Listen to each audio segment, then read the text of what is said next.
teman-teman, jumpa lagi bersama kami di podcast Bincang-Bincang bersama Nona Timur. Sebelum itu, perkenalkan nama aku Benisti. Aku dari Manado, Sulawesi Utara. Nah, aku kedatangan teman-teman juga yang berasal dari Indonesia bagian timur. Di sini ada Delin. Delin dari? Aku dari Kupang. Dari Kupang. Terus ada Novita dari Soe, Elvi dari Toraja, dan Mentari dari Sumba. Aku tuh salah ya.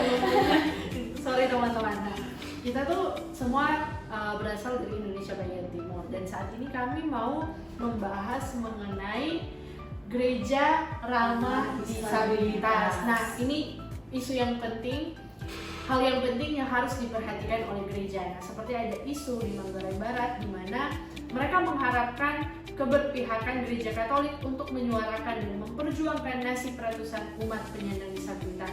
Setidaknya ada 6 usulan yang disampaikan oleh komunitas umat disabilitas di Manggarai Barat untuk diperhatikan oleh gereja. Nah, hal tersebut merupakan urgensi yang harus segera ditanggapi oleh gereja. Mengapa? Meskipun teman-teman penyandang disabilitas memiliki keterbatasan dalam beberapa aspek, hal ini seharusnya tidak menjadi penghalang untuk gereja bisa melayani mereka dan melibatkan mereka di dalam pelayanan. Sebagai contoh, penerapan ramah disabilitas yang bisa dipakai oleh gereja yang sebagai acuan adalah Gereja Katedral di Jakarta. Nah, gereja ini bersebelahan langsung dengan Masjid Istiqlal, di mana di antara kedua bangunan terdapat sebuah terowongan silaturahim yang merupakan sebuah terowongan yang dirancang ramah bagi teman-teman penyandang disabilitas. Nah, terus pada saat ini kita mau bahas apa itu gereja ramah disabilitas, tantangan teman-teman penyandang disabilitas, dan bahkan hal apa yang harus dilakukan gereja untuk menjawab tantangan tersebut. Nah, aku mau bertanya sama teman-temanku, apa itu gereja ramah disabilitas yang teman-teman ketahui? Mungkin bisa di-sharing. Kalau menurut aku, gereja ramah disabilitas itu adalah gereja yang dirancang dan dikelola untuk mengakomodasi kebutuhan khusus para penyandang disabilitas. Oke, jadi gereja ramah disabilitas itu adalah gereja yang memperhatikan, memfasilitasi teman-teman penyandang disabilitas. Nah, tujuan dari gereja ramah disabilitas itu apa? Kalau tujuannya kita bisa melihat tujuannya secara umum ya. Jadi gereja ramah disabilitas itu hadir untuk menciptakan suasana yang inklusif. Suasana yang inklusif ini seperti apa? Suasana yang inklusif itu menerima setiap perbedaan. Jadi di dalam jemaat itu ya tidak ada pengelompokan, tapi menerima setiap perbedaan yang ada dalam jemaat. Terus juga menerima aspirasi-aspirasi atau suara-suara yang dari jemaat-jemaat, termasuk dari jemaat yang memiliki keterbatasan seperti itu.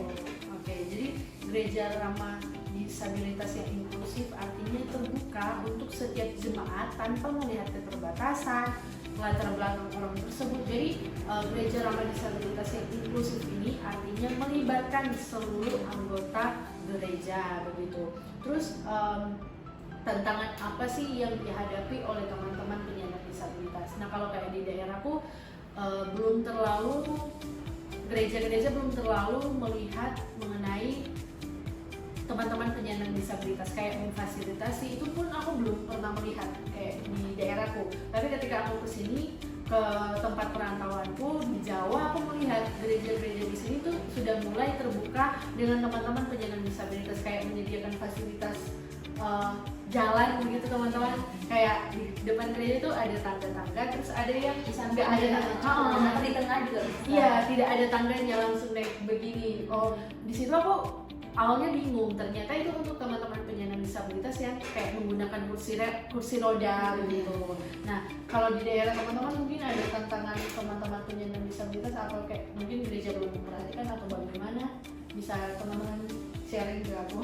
Nah, kalau di tempatku tantangan yang dialami oleh teman-teman disabilitas itu karena gereja yang belum memiliki program khusus untuk jemaat dengan penyandang disabilitas. Contoh kecilnya di gerejaku sendiri itu karena kekurangan sumber daya, akhirnya gereja tidak menyediakan pelatihan bagi pengurus gereja dalam mendukung jemaat disabilitas. Jadi masih belum diperhatikan juga ya. Nah, terus mungkin ada tantangan lain kayak penyediaan fasilitas apa tidak dilibatkannya teman-teman penyandang disabilitas atau bagaimana, bisa teman-teman ceritakan? Mungkin dari kurangnya kesadaran dalam jemaat ya. Nah tadi seperti Disti bilang tidak melibatkan mereka gitu. Nah dari kesadaran itu jemaat bisa melibatkan mereka untuk berpartisipasi dalam pelayanan, berkarya, sehingga mereka bisa sama seperti kita yang memiliki kelebihan juga. Oh ya, jadi teman-teman penyandang disabilitas di luar sana kurang dilibatkan teman-teman, Iya. karena mungkin mereka memiliki keterbatasan sehingga tidak diperhatikan oleh gereja. Dan mungkin tantangannya juga kayak kan penyandang disabilitas itu banyak, dari pendengaran, penglihatan, bicara, kekurangan keterbatasan fisik dan lain sebagainya. Jadi gereja juga harus memperhatikan hal-hal tersebut, harus menjawab semua itu.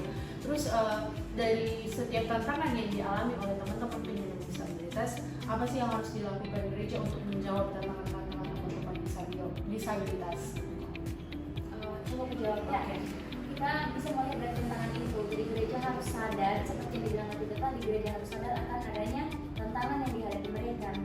Mereka bisa melakukan mungkin paling simpel tadi menyediakan fasilitas, mengikut sertakan mereka dalam kegiatan-kegiatan itu juga harus perlu diperhatikan. Walaupun mereka adalah mungkin dinilai sebagai orang yang berkekurangan, tapi mereka memiliki kelebihan dan tersendiri. Jadi mereka juga harus dianggap, dirangkul agar mereka tidak merasa dikesampingkan atau dimarginalkan. Karena walaupun mereka memiliki keterbatasan, aku tuh percaya bahwa mereka pun punya kelebihan, mereka punya keterampilan, mereka punya ide-ide yang harus didengarkan untuk sama-sama kita bertumbuh dalam gereja tersebut, begitu ya. Itu yang harus diperhatikan gereja-gereja di luar sana. Nah mungkin itu aja ya, kayak teman-teman penyandang disabilitas ini harus difasilitasi, bahkan bukan cuma difasilitasi tapi dibantu. Terus bukan cuma itu aja, mereka harus dilibatkan dalam gereja, menyusun program-program gereja, suara-suara mereka, ide-ide mereka itu harus didengarkan gitu teman-teman, supaya teman-teman penyandang disabilitas ini terlibat dalam semua kegiatan gereja. Mungkin begitu ya teman-teman. Terus aku menyimpulkan podcast siang hari ini itu adalah gereja ramah disabilitas yang inklusif itu penting dalam menciptakan lingkungan gereja yang menerima dan mendukung semua individu, termasuk mereka yang memiliki keterbatasan. Gereja perlu mengadopsi prinsip inklusivitas, baik dalam fasilitas fisik, aksesibilitas, maupun dalam hal penerimaan sosial. Hal ini mencakup penyediaan fasilitas yang memadai, serta program-program yang mengakomodasi kebutuhan khusus anggota jemaat dengan keterbatasan fisik. Lebih dari itu, pendekatan pastoral yang penuh empati dan tidak diskriminatif juga menjadi kunci dalam mendukung gereja yang benar-benar ramah disabilitas. Dengan cara ini, gereja dapat menjadi tempat ibadah yang mencerminkan kasih dan keadilan bagi semua orang tanpa terkecuali. Nah itu bincang-bincang kami pada siang hari ini. Semoga gereja-gereja di luar sana lebih memperhatikan, lebih terbuka lagi kepada teman-teman penyandang disabilitas agar mereka semua bisa merasa diterima, dihargai, bahkan dilibatkan dalam gereja dan sama-sama kita bertumbuh dalam iman pengharapan kepada Kristus. Inilah podcast kami di siang hari ini, maaf teman-teman. Semoga memberkati teman-teman di rumah. Terima kasih juga teman-teman yang sudah sharing pada siang hari ini. Tuhan Yesus memberkati. Dadah.